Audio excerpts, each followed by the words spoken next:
우리가 마태복음 2장에 대한 말씀을 나누고 있고요. 2장에 들어오면서 이 땅에 육신의 몸으로 오신 아기 예수님을 대하는 인간들의 모습을 우리가 몇 부류로 나눠보고 있죠? 세 부류로 나눠보고 있습니다. 첫 번째는 동방박사들이었고요. 이들은 이방인이었지만 그 먼 거리를 예물을 가지고 와서 아기 예수님께 경배하는 그러한 모습입니다. 그리고 두 번째 인간은 헤롯 대왕이었습니다. 헤롯 대왕 역시 에돔 사람이었고, 즉 이방인이었지만 그 유대 지역의 왕이었죠. 그래서 그는 말로는 그 아기 예수님을 경배한다고 했지만 실제로는 자신의 왕권을 지키기 위해서 아기 예수를 죽이려고 하는 모습을 지난주에 우리가 살펴보았습니다. 그래서 지난주에는 우리가 말씀에 비춰서 우리도 말로는 주님을 사랑한다, 주님을 경배한다 라고 하면서 실상의 모습은 그렇지 않는 모습을 살고 있는 것은 아닌지 이렇게 말씀에 비춰보는 그러한 시간이었습니다. 그래서 예수님을 왕으로 믿는다라는 것은 예수님을 왕자에 앉히는 것이 아니라 내가 왕자에서 내려오는 것이다 라는 그 말씀이었습니다. 오늘은 우주의 왕을 맞이하는 이 세 번째 인간의 모습에 대해서 살펴보도록 하겠습니다. 오늘도 말씀 본문 읽을 텐데 오늘은 이제 한 사람씩 돌아가면서 한번 읽어볼까요? 우리가 번갈아 가면서 읽었으니까 오늘은 세 번째니까 한 절씩 돌아가면서 읽도록 하겠습니다. 예수님께서는 헤롯이 왕으로 있던 시대에 유대의 베들레헴이라는 마을에서 태어나셨습니다. 그때 동쪽 나라에서 몇 명의 박사들이 예루살렘으로 왔습니다.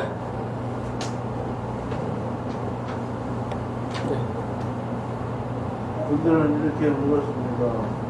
유대인의 왕으로 태어나신 아기가 어디 있습니까? 우리는 동쪽에서 그 아기의 별을 보고 아기에게 준비하러 왔습니다. 헤롯 왕은 이 소리를 듣고 깜짝 놀랐습니다. 예루살렘 사람들은 온 놀랐습니다. 헤롯은 모든 옛사람들과 유복들을 불러 모으고 너희 서도가 어디에서 태어난 것인지 물었습니다. 그들은 대답하였습니다. 유대의 베들레헴이란 마을입니다. 예언자들이 이렇게 기록해 놓았습니다. 그러나 유대 지방에 있는 너 베들레헴아, 너는 유대인 통치자들 가운데서 결코 작지 않다. 내게서 한 통치자가 나올 것이다. 그가 나의 백성 이스라엘을 이끌 것이다. 그 소리를 듣고 헤롯은 박사들을 조용히 불렀습니다. 그리고 대가리 차나타나 베레아나 냈습니다. 그리고 박사들이 베들레헴으로 보내면서 말했습니다. 가서 아기를 찾아보시고 아기를 찾아내서 나도 알려주시오. 그러면 나도 가서 아기에게 얘기하겠습니다. 박사들은 왕의 말을 듣고 출발했습니다. 그러자 동쪽 나라에서 보았던 바로 그 별이 박사들 앞에 나타나 그들을 안내해 주었습니다. 그러다가 아기가 있는 곳 위에서 멈추어 섰습니다. 박사들은 별을 보자 매우 기쁘십니다. 그들은 아기가 있는 집에 들어가서 어머니 마리아와 함께 아기를 보았습니다.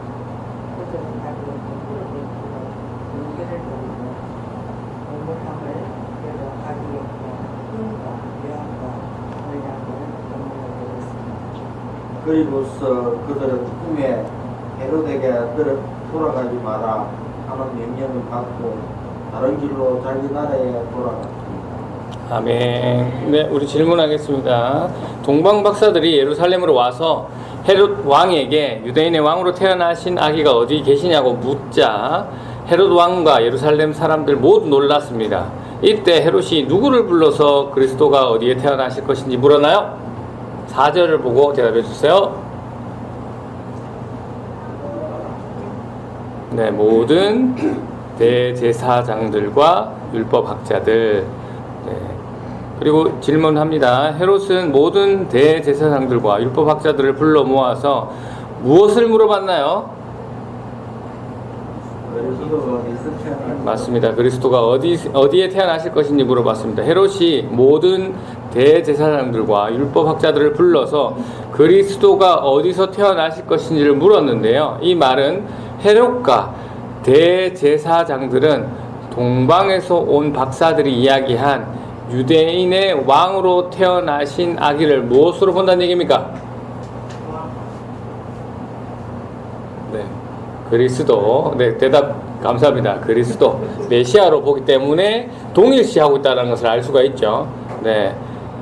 그리고 헤롯이 그리스도가 어디에 태어났는지 물어보자 모든 대제사장들과 율법학자들은 뭐라고 대답했나요?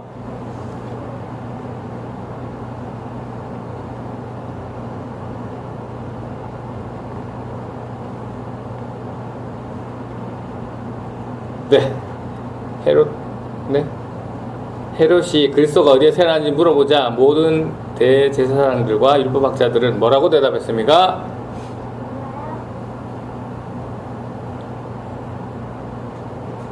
5절에 나옵니다.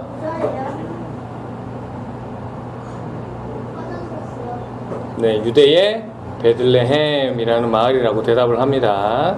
자, 마지막 질문입니다. 미가서 5장 2절에 기록되어 있는 이 메시아의 탄생 장소를 이미 알고 있던 종교 지도자들, 그러니까 앞에서 읽으셨던 대제사장들, 율법학자들은 동방 박사들의 이야기를 듣고 어떻게 행동했나요?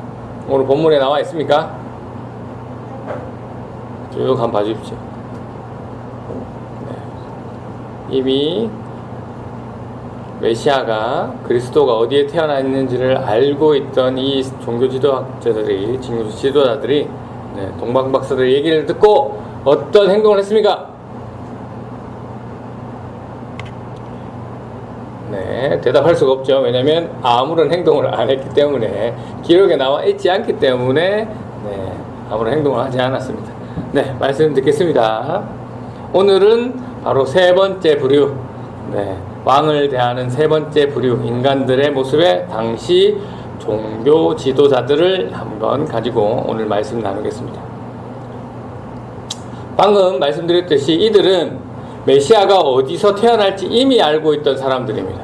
그렇다면 동방박사들이 와서 유대인의 왕으로 태어난 아기가 어디 있는지라는 그 물음을 딱 듣고, 그럼 보통 그 말을 듣고 이제 메시아를 얘기하는 것이나라고 이 사람들이 알아들었고, 그러면 그들이 그 그리스도가 어디에 태어날지도 아는데 어떻게 반응했어야 되는 거예요?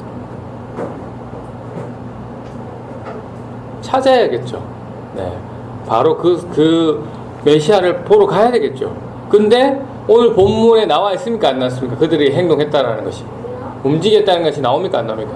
네, 나오지 않습니다. 기록되어 있지 않습니다. 헤롯은 자신의 자리가 위협받는 자리이기 때문에, 네, 지난주 나눴듯이, 네, 이 종교 지도자들은 메시아를 볼 수 있다라는 것에 놀랐을 텐데, 네, 이들은 네, 움직이지 않았습니다. 뭐 성경이 말하지 않으니까요.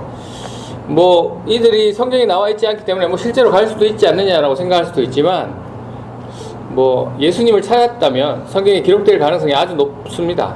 그리고 문맥을 보면 이 마태가 이 2장을 통해서 이야기하고자 하는 것이 우리가 봤듯이 왕을 대하는 세 가지 인간들의 모습을 이야기하고자 했기 때문에, 네, 당연히 네, 종교 지도자들은 가지 않았을 것이다 라는 것을 우리가 추측할 수 있습니다.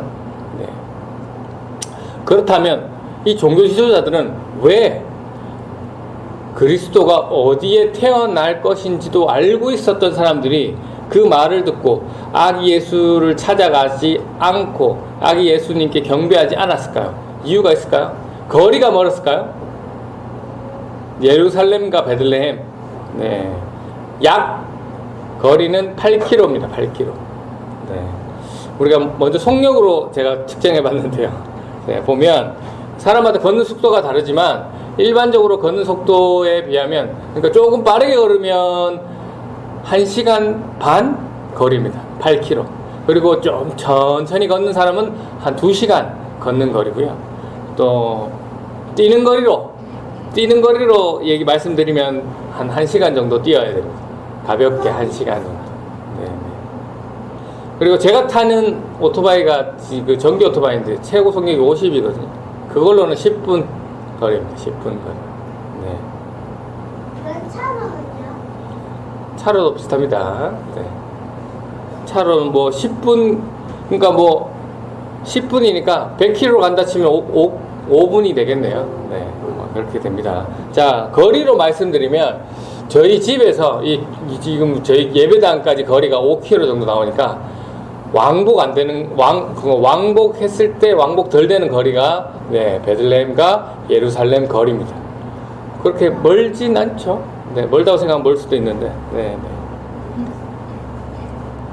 그런데 네, 당시 이 종교 지도자들의 숫자는 수십 명이었습니다. 네.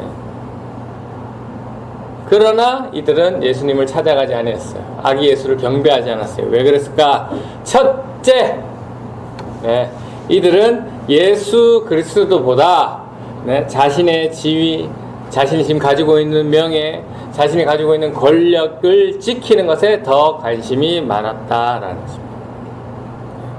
지금 나라가 어떤 상태입니까? 로마의 속국인 나라잖아요. 식민지 나라잖아요. 자신들을 다스리는 왕은 또 누굽니까? 네, 이방인 헤롯이잖아요.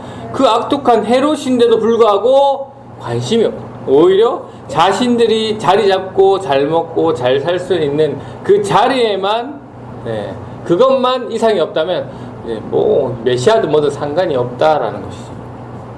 그리고 지금 상황이 어떻습니까? 사람들이 자신들을 존경하잖아요. 네, 우러러보고 네, 그것도 뭐 당연히 종교 지도자들은 잘 먹고 누구보다도 부자고 그렇기 때문에 뭐 아쉬울 게 없는 이들입니다. 이들에게 구원자는 필요가 없다라는 것을 알 수가 있습니다. 네. 예를 들어 보겠습니다. 어떤 부잣집이 있습니다. 대저택이라 하겠습니다. 집도 으리으리합니다. 네. 우리가 영화나 드라마에 보면 꼭 그런 으리으리한 부잣집에는 관리하는 관리인이 있죠. 뭐 집사라고 부릅시다. 네. 그래서 그 집을 관리하는 집사고 그 가족들을 제외하면 그 관리자가 사실은 2위죠. 네. 주인을 제외하고는. 네.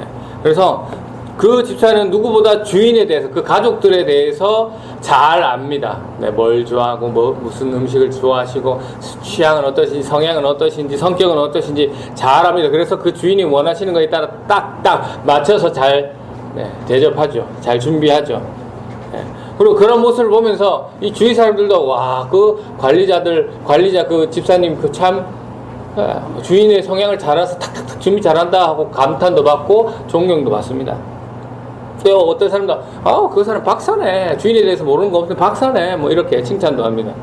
그래서 그러고 있다가 주인과 가족들이 뭐 세계여행을 갔다 몇 년간 갔다가 돌아온다라고 했을 때, 네, 그 소식을 들은다고 했을 때 만약에 착하고 충성된 종이라면 와 기뻐하며 주인을 맞이할 준비를 할 겁니다. 네. 그런데 충성되지 않는 종이면 어떻습니까? 주인이 없었을 때 누렸던 나의 2인자의 이 모든 것이 네, 해치게 되니까 내려놔야 하니까 네, 당연히 싫어할 것이라는 거죠. 네. 이 집사는 주인의 모든 것을 잘 알고 네, 있었지만 주인이 오는 것을 싫어하는 그러한 집사라는 것이죠. 마찬가지라는 것이죠. 오늘 우리 당시 종교 지도자들이 충성되지 못했던 그 주인 없는 네, 집사의 모습과 같다라는 것이죠. 이들은 하나님 말씀을 가르쳤고 네, 백성들 위에 군림하는 이 종교적 권력에 취해져 있었습니다. 진짜 왕이신 예수님이 오시면 이 자신들의 명예와 권력이 사라질까봐 이 기록된 하나님의 말씀을 무시하고 베들레헴으로 가지 않았다라는 것입니다. 네. 이들에게 그리스도는 기쁨으로 맞이하는 그런 대상이 아니라 네, 자신들을 가진 것을 지금 위협하는 그런 위협의 대상이었던 것 같습니다. 네. 이 말씀에 비춰서 우리도 한번 보기를 원합니다. 여러분은 어떻습니까? 네, 여러분의 삶은 네, 어떻습니까? 여러분의 삶에 주님이 찾아오셨죠. 네. 우리의 인생에 주님이 오셨습니다. 그렇다면 우리는 어떻게 해야 됩니까? 기쁨으로 그 자리를 주님께 드려야 하는 것이죠. 네. 그 자리를 기쁨으로 드러내는 나는 충성된 종인가? 아니면 애써 그 자리를 예수님의 자리를 무시하고 여전히 내가 주인 되어 살려고 하는 그러한 종교 지도자들의 모습은 아닌지 이 시간 말씀에 비춰서 한번 살펴보시기 바랍니다. 종교 지도자들은 왜 아기 예수님을 찾아가지 않았을까? 둘째, 네, 바로 머리로만, 지식으로만 알고 있었기 때문입니다. 네. 종교 지도자들은 그리스도가 어디에서 태어나냐라는 헤롯의 질문에 1초의 망설임도 없이, 네, 미가서 5장 2절 말씀을 인용했습니다. 네. 이들은 누구보다도 성경을 잘 아는, 하나님의 말씀을 잘 아는 사람들이었습니다. 네. 지금 이 시대, 어떤 시대입니까? 네. 인류의 역사상 가장 번화된 시대. 앞으로 점점 발전하겠지만 지금 현재 우리는 가장 최첨단의 시대를 살고 있습니다. 네. 스마트폰만 열면 훌륭한 목사님들의 주옥 같은 설교를 우리가 들을 수 있잖아요. 네. 그 주옥 같은 설교를 들으면서 또 여러 가지 신학 공부도 할 수 있고 성경에 대해서 잘 알 수 있는 기회는 많습니다. 그래서 우리는 분명히 그 옛날 사람들보다 성경에 대해서 더 많이 잘 알고 있습니다. 그러나 알고만 있고, 네, 행동하지 않는다면, 네, 삶의 변화가 없다면 우리 역시 오늘 본문에 나와 있는 종교 지도자들의 모습과 비슷하지 않느냐라는 생각을 해볼 수 있습니다. 그리스도 예수에 대해서는 잘 알고 있지만 예수님의 모습대로 살아가는 예수님의 제자는 아니라라는 것이죠. 매주 우리가 예배 자리에 나와서 예배를 드리고 있습니다. 하지만 그저 관람자로, 그냥 참석자로 참석하는 것이지 살아계시는 하나님을 예배하는 예배자가 되지 못했다라는 것이죠. 이 종교 지도자들은. 네. 우리 교회 이름은 부산 레포츠 교회입니다. 레포츠라는 원래 뜻은 이제 레저와 스포츠라는 단어인데요. 레저, 여가, 스포츠, 운동이라는 뜻이잖아요. 네. 스펠링은 제가 오늘 주보에 보시면 적어놨습니다. L-E-P-O-R-T-S. 그래서 네, 제가 어제 밤에, 오늘 새벽이죠. 새벽에 각 단어의 영단어를 한번 넣어봤습니다. 뭐에 우리 교회가 목표로 삼고 있는 그 5가지 대계명과 기상경명, 네, 하이 재침가라는 단어를 넣어서 이렇게 말씀을 준비해봤습니다. 네. 그래서 뭐 영어를 제가 완벽하게 읽지 못하지만, 네, 러브하고 이제 하나님과 사랑, 하나님과 이웃을 사랑하겠습니다 라는 거 쭉 읽어보시면, 네, 우리가 계속해서 말씀드렸던 그 5가지와 네, 일맥상통하게 연결시켜 놓았습니다. 그래서 우리가 이렇게 레포츠라는 단어에 성경에 나오는 이 의미를 넣고 하나님의, 예수님의 5가지 명령을 넣고 우리의 정체성을 둔다고 할지라도, 네, 그것이 원래 레포츠의 이름처럼 움직이지 않는다면, 운동하지 않는다면, 네, 우리 역시 종교 지도자들과 다를 바 없다라는 것이죠. 네. 그렇다면 우리 삶에 예수 그리스도가 오는 것을 불편해하고 꺼려하고 있는 모습이 우리의 모습이다라는 것이죠. 우리가 충성된 집사라면, 충성된 종이라면 내 인생에 주님이 오신다라는 것을 기뻐하며 그 주인의 뜻대로 움직일 텐데 말이죠. 우리는 지금 우리의 모습은 여전히 부모님을, 배우자를, 자녀를 사랑하지 못하는 그런 모습은 있는 것은 아닌지 이 시간 살펴보시기를 바랍니다. 구원자는 누구에게 필요한 것일까요?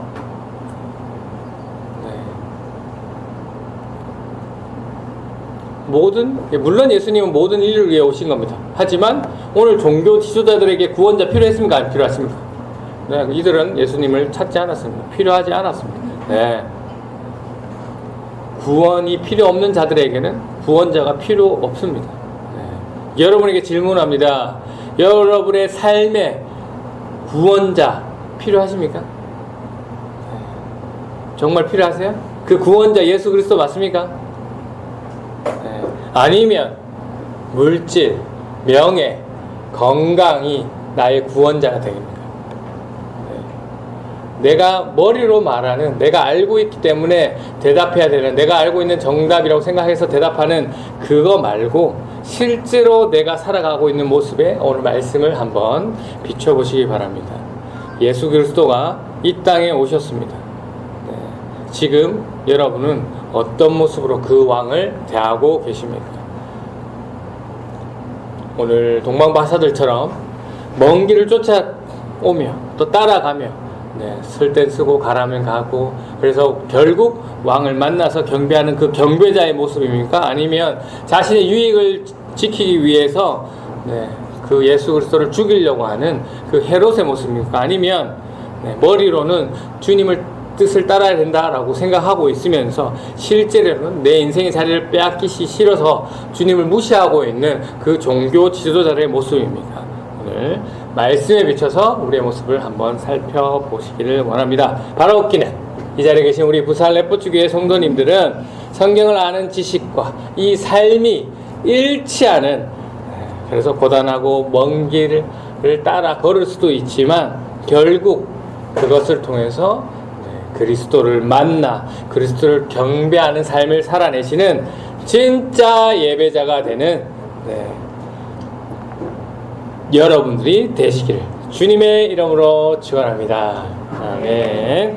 이 시간 함께 기도하실 때, 오늘 이 시간 오늘 또 주신 말씀 함께 기도하실 때, 지금 우리가 드리고 있는 이 예배가 우리가 지금 목소리를 내고 소리를 내고 있는 이 찬양이, 이 아멘이라는 이 단어가 단순히 입에서 나오는 그런 소리의 떨림인지, 아니면 정말 마음에서 우러나오는 고백과 그 고백을 증명하는 손과 발의 움직임이 필요한 그러한 모습인지 진심인지를 우리 시간 한번 보고 주님과 대화 한번 나누시고 축도로 예배를 마치도록 하겠습니다.